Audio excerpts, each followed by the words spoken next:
Hello friends, welcome to Jeev kitchen உலகம். இன்றைக்கி வந்து ஒரு சூப்பரான ஹேடை தாங்க பார்க்க போகிறோம். இந்த ஹேடை பார்த்தீங்கன்னா செம்பருத்தி இலையை வச்சு செஞ்சுருக்கோம். உங்களுக்கு நிச்சயமாக சைட் எஃபெக்ட் வரவே வராது. நீங்கள் தாராளமாக வீட்டில் ட்ரை பண்ணலாம். உங்களுக்கு வந்து பார்த்தீங்கன்னா உங்கள் வெள்ளை முடி முழுசுமே வந்து நல்லாவே பிளாக்காக வந்து உங்களுக்கு மாற்றி கொடுத்துடும். நீங்கள் வந்து தைரியமாக வீட்டிலேருந்து ட்ரை பண்ணலாம். நீங்கள் இது வந்து யார் வேணாலும் வந்து 12 வயசுலேருந்து யார் வேணாலும் இந்த ஹேடை வந்து நீங்கள் தாராளமாக ட்ரை பண்ணி பாருங்கள். நல்ல ரிசல்ட் கிடைக்கும். ஏன்னா செம்பருத்தி இலை வந்து உங்களுக்கு எல்லா விதத்துலேயும் முடி பிரச்சனை அத்தனையுமே வந்து தீர்த்து வச்சிடும். வாங்க எப்படி செய்யலான்னு வீடியோ பார்த்துட்டு வந்துடலாம்.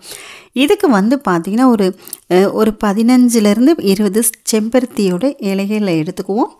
அதை வந்து பார்த்திங்கன்னா இந்த காம்பை மட்டும் கட் பண்ணிட்டு நல்லா வாஷ் பண்ணிக்கோங்க. நிறைய பூச்சி இருக்கும், அதனால தான் இதில் வந்து பார்த்திங்கன்னா 1 கப் அளவு தண்ணி வந்து ஊற்றிக்கலாம். இதை வந்து நல்லா அரைச்சி நல்லா நைஸாக அரைச்சி நம்ம எடுத்துகிட்டு வந்துடலாங்க. இந்த அளவுக்கு நைஸாக அரைச்சி எடுத்துகிட்டு வந்துடுங்க.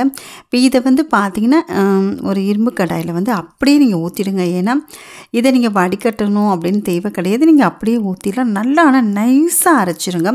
உங்களால் நைஸாக அரைக்க முடியல அப்படின்னா மட்டும் நீங்கள் வடிகட்டிக்கலாம். நான் வந்து ஒரு 10 நிமிஷம் நல்லாவே நைஸாக அரைச்சிட்டேன். இதை வந்து அரைக்கிறதுக்கு முன்னாடி கூட நீங்கள் தண்ணிக்குள்ளே இந்த இலையை நல்லா வாஷ் பண்ணிட்டு போட்டு வச்சுட்டு பின்ன நீங்கள் அரைக்கும்போது நல்லா இன்னும் சீக்கிரமாக உங்களுக்கு நைஸாக அரைச்சி கொடுத்துருக்கோம். இப்போ இது கூட நம்ம எது சேர்க்குறோம் அப்படின்னா 2 ஸ்பூன் மட்டும் நெல்லிக்காய் பவுட்ரு சேர்த்துக்கோங்க. 2 ஸ்பூன் மட்டும் கரிசலாங்கண்ணி பவுட்ரு சேர்த்துக்குவோம். இந்த 2 பவுட்ரு தான் வந்து இந்த செம்பருத்தி இலையோடு நம்ம சேர்த்துருக்கோங்க. இதை நல்லா மிக்ஸ் பண்ணிக்கோங்க. நல்லா வந்து ஆனால் ஹீட் வந்து லோவாக வச்சுக்கோங்க, இல்லாட்டி கெட்டி ஆகிடும். ஏன் அப்படின்னா நான் வந்து அப்படியே வடிகட்டாமல் செம்பருத்தி இலையை போட்டிருக்கனால சீக்கிரமாக வந்து உங்களுக்கு வந்து அப்படியே கட்டி கட்டியாக வர்றதுக்கான சான்ஸ் இருக்குது. அதனால் வந்து கொஞ்சம் லோவாக வச்சிட்டோம்னா உங்களுக்கு அந்த மாதிரி கட்டியாக வரவே வராது. இப்போ இதை வந்து நல்லா அப்படியே நீங்கள் கிளறிக்கிட்டே வாங்க. ஒரு 7 நிமிஷம் மட்டும் நல்லா கிளறிக்கிட்டே வாங்க. இது நல்லா கொதித்து வரும்போதே உங்களுக்கு கலர் மாறிடும். இப்போ நம்ம எடுத்துடலாங்க. எடுத்து ஒரு ஓரமாக வச்சுருங்க. கொஞ்சம் ஓரளவுக்கு நல்லா ஆறணும். ஆன பின்னாடி வந்து நீங்கள் ஒரு மூடி போட்டு நீங்கள் வச்சிடலாம். இந்த ஹேடை வந்து கொஞ்சம் லிக்விடாக நீங்கள் இருந்து நீங்கள் ஃபுல்லாக ஹேரில் அப்ளை பண்ணும்போது நல்லா பிடிச்சிக்கும். அதனால தான் ரொம்ப கெட்டியாக இல்லாமல் இப்போ இதை மூடி போட்டு நல்லா ஓவர் நைட் வந்து விட்டுருங்க. இதில் வேறு எதுவுமே நீங்கள் சேர்க்க வேணாம். ஓவர் நைட் விடும்போது உங்களுக்கு நல்லா வந்து அந்த கடாய் வந்து அப்சர்வ் பண்ணிடும். ஃபுல்லாக உங்களுக்கு பார்த்திங்கன்னா நம்ம ஓரளவுக்கு தண்ணியாக தான் வச்சுருந்தாலும் நீங்கள் ஃபுல்லாக விடும்போது நல்லாவே வந்து மார்னிங் பார்க்கும்போது உங்களுக்கு இந்த ஹேடை நல்லா கெட்டித்தன்மை வந்துடும். அதாவது ஹேடை எப்படி அப்ளை பண்ணணும் அந்தளவுக்கு உங்களுக்கு பதம் கிடைச்சிரும்.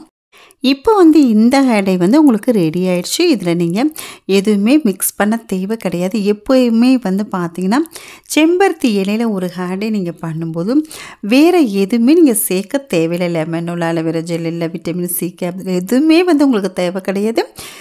செம்பருத்தி இலையிலேயே உங்களுக்கு எல்லாமே வந்து முடி வளர்ச்சிக்கு, முடி உதிராமல் பாதுகாக்கிறதுக்கு எல்லா சத்துமே உங்களுக்கு செம்பருத்தி இலையில் கிடச்சிடும். சில பேர்த்துக்கு பார்த்திங்கன்னா தலையில் பொடுகு ரொம்ப தொல்லை பண்ணும், இச்சிங் ப்ராப்ளம் வரும். அதே சமயத்தில் வந்து பார்த்திங்கன்னா பேன் தொல்லை இருக்கும்.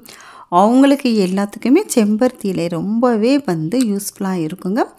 அதை வச்சு நம்ம ஹேடை செய்யும்போது உங்களுக்கு கண்டிப்பாக வந்து ஒரு குட்டியை கூட அதாவது சைட் எஃபெக்ட் வரவே வராது. ஸோ நீங்கள் வீட்டில் ட்ரை பண்ணி பாருங்கள். இந்த ஹேடை உங்களுக்கு நிச்சயமாக யூஸ்ஃபுல்லாக இருக்கும்னு நான் நினைக்கிறேன். இதை வந்து நீங்கள் நல்லா வந்து உங்களுடைய ஹேரில் அப்ளை பண்ணிவிட்டு 1 ஹவர் கழித்து ஹேர் வாஷ் பண்ணிவிடுங்க.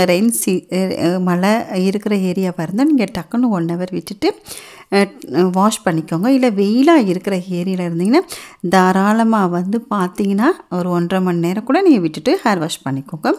இது வந்து செம்பருத்தி இலையில் செஞ்சுருக்கிறதுனால உங்களுக்கு ஷாம்பு போடணும்னு அவசியமே கிடையாது. நல்லா உங்களுடைய ஹேர் நல்லா பஞ்சு மாதிரியே மாறிடும். அதே சமயத்தில் க்ரே ஹேர் முழுசும் பிளாக்காகவும் கவரேஜ் பண்ணி கொடுக்கும்.